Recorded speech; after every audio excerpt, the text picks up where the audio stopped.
जादा परताव्याचं आमिष दाखवून TWJ असोसिएशन प्रायव्हेट लिमिटेड या कंपनीच्या संचालकांनी 11,000 गुंतवणूकदारांची तब्बल 1,200 कोटी रुपयांची फसवणूक केल्याचं प्रकरण उजेडात आल्यानंतर काल आरोपींना ठाणे न्यायालयात हजर करण्यात आलं.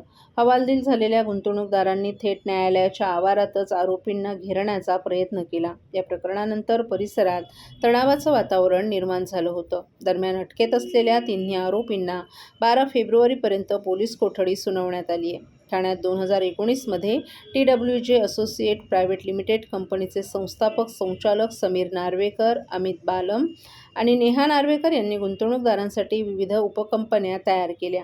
कंपन्यांमध्ये गुंतवणूक केल्यास शेअर बाजारात कंपनीला दरमहा 10% नफा मिळतो. यातील 4% नफा संबंधित गुंतवणूकदाराला मिळतील असं आमिष गुंतवणूकदारांना दाखवण्यात आलं होतं. त्यामुळे अनेकांनी या कंपनीत गुंतवणूक करण्यास सुरुवात केली होती.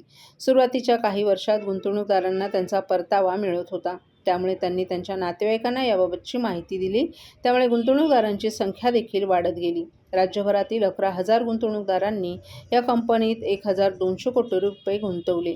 मागील वर्षभरापासून गुंतवणूकदारांना त्यांचा परतावा मिळणं बंद झालं होतं. त्यामुळे त्यांनी नार्वेकर यांना जाब विचारला असता त्यांच्याकडून प्रतिसाद मिळत नव्हता. आपली फसवणूक झाल्याचं लक्षात आल्यानंतर काही गुंतवणूकदारांनी या प्रकरणी श्रीनगर पोलीस ठाण्यात तक्रार दाखल केली.